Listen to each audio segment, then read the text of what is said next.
Hi, this is Catherine Dubberly, the Answer Lady.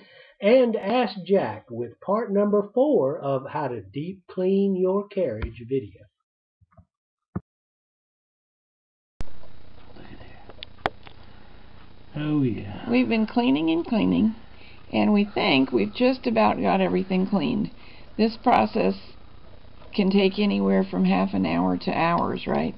Yeah, normally the cleaning process, I allow 1 hour to go in here and get these things out. Let me make a remark about these cylinders. What does your ball winder do? It rotates. You put a little piece of yarn in there, it rotates, and it wraps it all up. Well, that's exactly what happens to these drums, is that as they're working, of course, they're winding the yarn up. Hold on just a moment. Yeah, get that.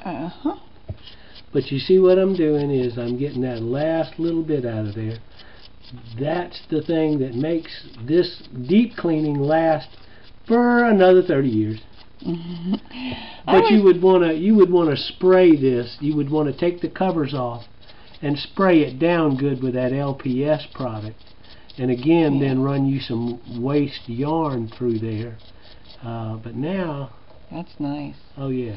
It'll keep spinning after you. I did mention LPS products on another one of my videos where I was cleaning the dirty needle bed. So you can find a reference to that LPS and how we got to use it there, and then maybe later we'll do a little bit more on that. Okay. So are we ready to drain it onto an old t-shirt? Yeah, let's take a stop and get some rags. We're on our way to put this oil away, but before we do, I thought I'd show you all the things that floated out of the machine into the oil, as well as the things that I got on the napkin collection that we've been admiring. So you see how well it really works. Ready, camera person? Let's show them what we've got here. We've got an old ice bag, any large plastic bag that you can double up underneath it. We've got one of my shirts that is no longer good as a shirt. And we've got a few paper towels. And then we're going to take this out, and here it's going to sit. We're going to come back tomorrow. It's a lengthy process of waiting. But let this sit. We're going to turn it upside down. And then what I'll do is come back in a few hours and turn it the other way. Yep, because I can see in got all of the little supports it's puddling. Yeah, but look right here. We'll need to turn it every which way. Right. Yeah. Well, we'll leave it this way for a while, and then we'll come back in a few hours and we'll turn it the other way. But you really need to let it drain. Nothing substitutes for draining the oil out to begin with. Then, as we said, knitting will get the rest of it.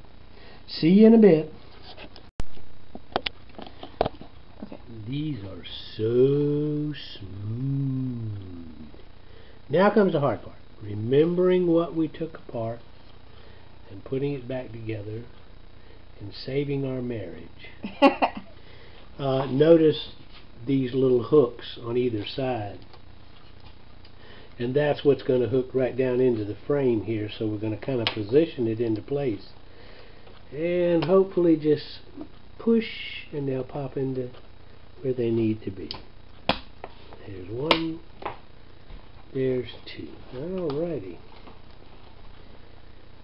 Now, our cover plate. Yes, these two pieces have to go in at the same time, and we've got to get our positioning just right.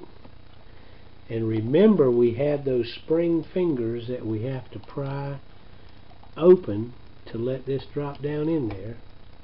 And there we go. Let's see. It's not all the way in. It is now. Alright, screws.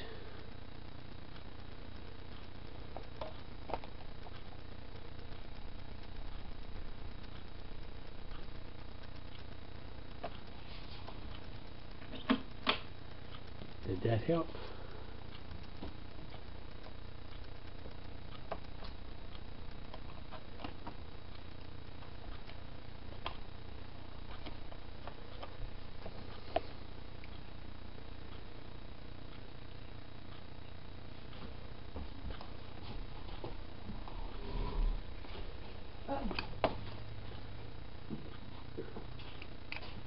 If the carriage parts look a little bit better to you than they did before, it's because I washed them in the sink.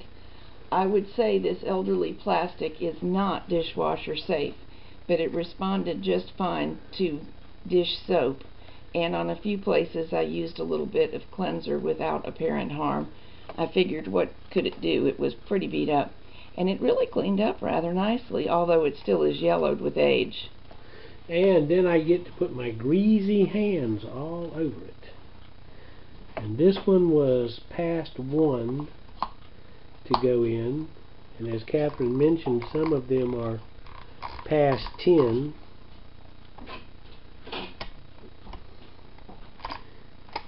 And always make sure that your functions work as you go along. But you know what? We need to put our little slide in here. Back off it comes. Oh, yep, here we go. Happens to the best of us. And to me too. Let's see, screws out. Again, you did mention taking a picture and consulting your picture when you go to do these things does not hurt.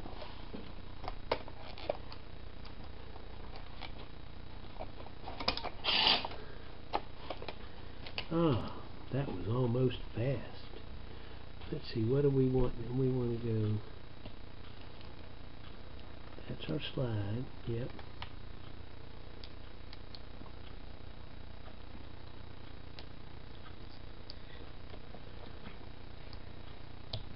Aha!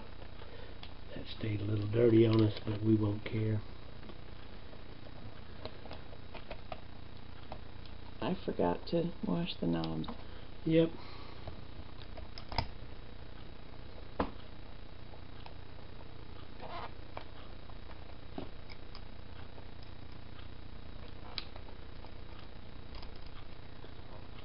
You're working with the fingers right now? Yes, trying to get them lined up.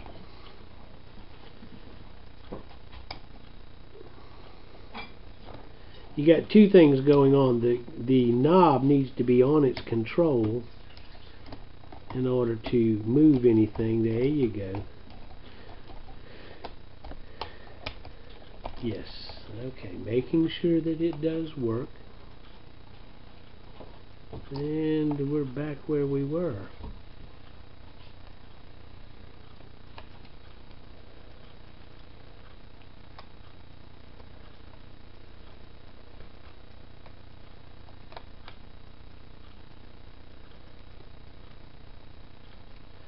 Okay, main control. Nice. Yep. Now, what I was going to say is I did effect the repair that we talked about on those formerly cross-point screws. Now my little screwdriver will fit right down into the slots that I made.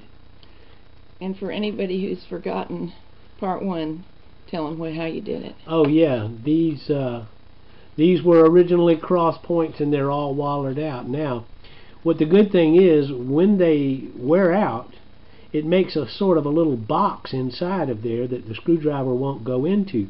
But when you put it in the vise and you line your hacksaw up so that you're going from one corner of the box to the other corner of the box, that lets you make a nice even cut down into it. Probably 30 strokes with the hacksaw, just very carefully, is what I used. Then you take a file and you clean the burrs off on the edges where you did that, and then voila, your little flat tip screwdriver fits right in there. And we did mention before that your screwdriver needs to be slightly less than the circumference of the post because it's recessed when it goes into the handle. So let's see how well we did. Backwards again.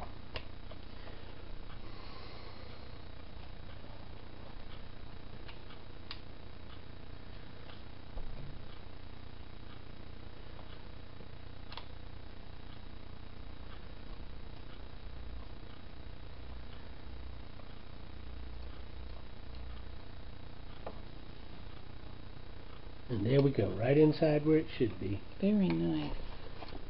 And what this does is ensure that it'll come out the next time we need to get in there, which, if it hangs up, then cleaning is our first line of defense, and so we do want to have it where it will come apart if we need it to. And in this particular case, we can't really take the carriage down to its parts without getting the handle off, can we? No, not really.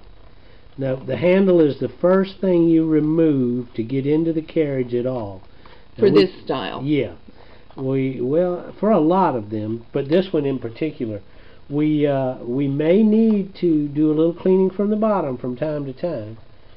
Yeah. But you know, every 35 or 40 years you should do this, whether you need to or not. Yeah, that's it. You know, kind of set it up on your wedding anniversary, your golden, your silver, your diamond, and then here, ready to put this on? Oh yeah.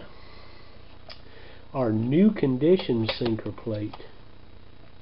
Oh, and I see we have a couple of knobs left. Let's see.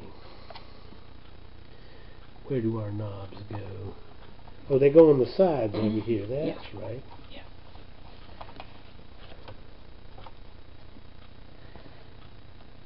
Can you get it on there? I can, but I'm not in the picture. Move the carriage just a little bit. Right there. Uh-oh, now how is your grip? That's the question. Either I have it backwards or I don't have a grip that will push it down. Let me do this. It is a firm fit. Remember, we had to use the... Firm does not describe the experience that I was having. Okay, but remember, we used the pliers to get those off. Well, it may be that you just need to give it the kung fu grip. Right. Well, it didn't look directional. Oh, just a little bit of wiggling is what it takes. Okay. A lot of times, don't fight with them and don't force them. Just wiggle them a little bit, and they will cooperate. And those, that one was easier, yeah. Well, I put the wiggle on when I did it. But there you have your flippers. All right, I'm ready to knit. Yeah, actually what we'll do is we'll stop here, we'll let you set up, and actually show them some knitting. All right, here's my first swatch on the newly cleaned machine. I started out with a very thin industrial cotton, and you all know that's a challenging yarn, at stitch size 3, and I decreased to stitch size 2, and then stitch size 1 up here, and then just dropped it off. Nothing fancy here. And the machine performed just beautifully. There is a little bit of discoloration right here, and although I thought I had run all of the grease out, up here another little bit appeared, which shows the wisdom of using some waste yarn, as Jack told us to do. All in all, though, this machine is now performing just beautifully. There's nothing like a deep cleaning. Before we cleaned this machine, it was working. I occasionally had it act bulky for no known reason, but it was not broken. However, now it's just knitting like a dream. That looks really beautiful. Thanks, Jack. Well, just remember, it's not that hard, and all you need to do is ask.